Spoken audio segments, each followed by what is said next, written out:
Hello viewers, welcome back on my YouTube channel Bliss Edu Learning by Nisha. As we are continuing National Income Unit series of macroeconomics of class 12th for term 2 exam. So today we will discuss an important topic, that is domestic territory of India. So let's start. Domestic territory in lemon term, आम भाषा में domestic territory means geographical area और political area. उस area को government administrate करती है। उस confined area में गुड्स हो, पर्सन हो, कैपिटल हो, फ्रीली मूव कर सकता है। ये तो आम भाषा में डोमेस्टिक टेरिटरी है जो हम समझते हैं। बट इकोनॉमिक्स में domestic territory is a very wider term जो इसके बियॉन्ड है। ठीक है। अब देखिए, जैसे हम इंडिया के मैप की अगर हम बात करें तो इंडियन मैप में आप जानते हैं जो ये बाउंड्री वाला एरिया है, ये जितना भी एरिया है ये हमारे पॉलिटिकल फ्रंटियर्स में आता है, ये हमारी डोमेस्टिक टेरिटरी का पार्ट है। बट डोमेस्टिक टेरिटरी में हमारी कंट्री का टेरिटोरियल वाटर भी आता है। टेरिटोरियल वाटर मीन्स इस बाउंड्री के बियॉन्ड यहाँ तक 12 नॉटिकल माइल्स तक, ये जो ओशन वाला है वाटर, ये इंडियन ओशन वाला जो हिस्सा है, तो इस लैंड से लेके 12 नॉटिकल माइल एरिया तक का जो एरिया है वो टेरिटोरियल वाटर का पार्ट होता है, और वो भी हमारी डोमेस्टिक टेरिटरी में काउंट होता है। और तो ये तो होगी बेसिक बात कि जो हमारी डोमेस्टिक टेरिटरी में क्या क्या आता है। तो हमारी डोमेस्टिक टेरिटरी में पॉलिटिकल फ्रंटेज के साथ साथ टेरिटोरियल वाटर इंक्लूड होता है। ये सब चीज़ें तो हमें पहले से ही पता है, लेकिन अब इसके अलावा कुछ ऐसी चीज़ें भी हैं, कुछ ऐसे फैक्ट्स भी हैं जो हमारे डोमेस्टिक टेरिटरी का ही पार्ट है। तो हम वन बाय वन करके उन एक एक को समझेंगे। ठीक है। तो पहला है आपका ships and aircrafts operated by the residents of the country across the different part of the world. यानी कोई भी शिप्स हो या एयरक्राफ्ट्स हो जिसको हमारी कंट्री के ही रेजिडेंट्स ऑपरेट कर रहे हैं, चाहे वो वर्ल्ड में डिफरेंट डिफरेंट जगह पे ऑपरेट कर रहे हैं, वो भी डोमेस्टिक टेरिटरी का ही पार्ट है। कैसे उसको समझते हैं। जैसे मान लीजिए इंडियन शिप है तो इंडिया की शिप, उसको रन कौन कर रहा है, उसको ऑपरेट कौन कर रहा है, उसको हमारी ही कंट्री का रेजिडेंस कर रहा है। लेकिन उस शिप को जो है वो अलग अलग कंट्री में ऑपरेट किया जा रहा है। जैसे मान लीजिए जापान और चाइना, उस इंडियन शिप को हमारी कंट्री का रेजिडेंस डेली बेसिस पे, रेगुलरली बेसिस पे जापान से चाइना और चाइना से जापान रन किया जाता है। तो ये भी हमारी जो है डोमेस्टिक टेरिटरी का पार्ट होगा। क्यों? क्योंकि इसको हमारी कंट्री का रेजिडेंस ही रन कर रहा है। आपको ध्यान रखना है।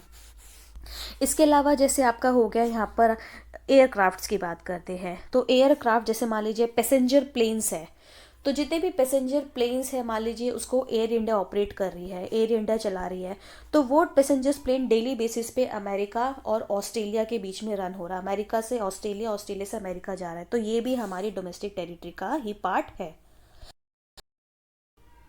नेक्स्ट, जितने भी फिशिंग वेसल्स हैं, ऑयल और नेचुरल गैस रिग्स हो गए, फ्लोटिंग प्लेटफॉर्म्स हो गए, तो उन सब को अगर हमारी ही कंट्री का रेजिडेंस रन कर रहा है, चाहे वो इंटरनेशनल वाटर में लोकेटेड हो या फिर उस एरिया में हो जहाँ पर हमारे पास एक्सक्लूसिव राइट हो कि उस एरिया में हम उसको यूज़ कर सकते हैं, हम उसको जितना चाहें एक्सट्रैक्ट कर सकते हैं। तो अगर ये सारी चीज़ें जो है वो हमारी ही कंट्री का रेजिडेंस इन जगहों पर इंटरनेशनल वाटर में या इन चीज़ों पे रन कर रहा है, तो वो भी हमारी डोमेस्टिक टेरिटरी का ही पार्ट होगा। इसको एग्जाम्पल से समझते हैं। देखिए, जैसा कि आप जानते हैं कि ये पूरा रीजन जो है नीचे वाला, ये क्या है, हमारा इंडियन ओशन है। इंडियन ओशन में भी इंटरनेशनल, क्योंकि वाटर की कोई लिमिट नहीं है, इंडियन ओशन में जो है इंटरनेशनल वाटर भी आएगा। ठीक है। तो मान लीजिए इंडियन ओशन है, यहाँ पे इंटरनेशनल वाटर भी आ रहा है, बट उस इंटरनेशनल वाटर में अगर हमारा इंडियन फिशरमैन ही हमारी क्या कर रहा है, बोट को चला रहा है। ठीक है। फिशरमैन जो है, इंडियन फिशरमैन ही फिशिंग बोटिंग चला रहा है, भले वो इंटरनेशनल वाटर में हो, लेकिन वो भी हमारी ही डोमेस्टिक टेरिटरी का पार्ट होगा। क्यों? क्योंकि उसको कौन रन कर रहा है, हमारी ही कंट्री का रेजिडेंस रन कर रहा है। नेक्स्ट यहाँ पे आता है आपका, थर्ड हो गया आपका embassies, consulates and military establishment of the country located abroad. यानी चाहे एम्बेसीज हो, चाहे कॉन्सुलेट्स हो या मिलिट्री एस्टेब्लिशमेंट हो, अगर ये सब बाहर अब्रॉड में भी लोकेटेड है तो भी ये हमारी ही डोमेस्टिक टेरिटरी का पार्ट होगी। कैसे? जैसे आप जानते हैं कि हमारी इंडियन एम्बेसी है। ठीक है। इंडियन एम्बेसी हमारी, आपको अमेरिका हो गया, चाइना हो गया, पाकिस्तान हो गया, सब जगह आपको देखने को मिलेगी। एम्बेसीज होती क्या है? एम्बेसीज का मतलब क्या होता है, जितने भी ग्रुप ऑफ ऑफिशियल्स होते हैं या जो आपके डिप्लोमेट्स होते हैं, ठीक है। इनका बेसिकली काम क्या होता है, इनका काम होता है फॉरेन कंट्री हो या फिर हमारी डोमेस्टिक कंट्री हो, उनके बीच में एक पीसफुल कॉरपोरेशन रहे, कोलैबोरेशन रहे। हमारी कंट्री से जो दूसरी कंट्री में लोग जाते हैं तो उनको प्रॉब्लम ना है, उनकी प्रॉब्लम को रिजॉल्व करने के लिए एम्बेसीज होती है। ठीक है, तो ये एम्बेसीज का काम होता है। अब एम्बेसीज जो होती है वो मेन लोकेशंस पे होती है।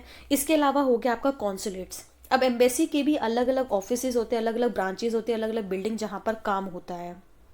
ठीक है, तो ये भी अगर अब्रॉड में लोकेटेड है तो भी हमारी कंट्री का ही पार्ट है, क्योंकि इंडियन कॉन्सुलेट है।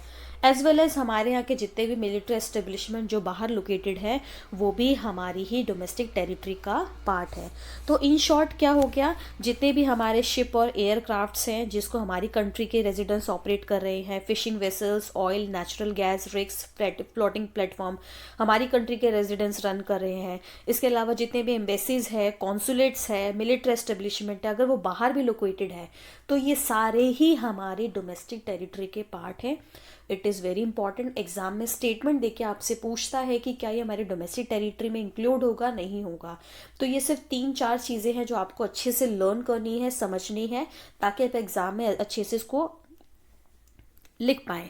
अब देखिए, जितनी भी इनकम हमारी डोमेस्टिक टेरिटरी से जनरेट होगी, यानी जो हमारे टेरिटोरियल वाटर में आ रही है, पॉलिटिकल फ्रंटियर्स में आ रही है, उन सब जो भी डोमेस्टिक टेरिटरीज में आता है, उन जगहों से जितनी भी इनकम जनरेट होती है वो इनकम हमारे लिए कहलाती है डोमेस्टिक इनकम, क्योंकि हमारी कंट्री की वो इनकम होती है बेसिकली।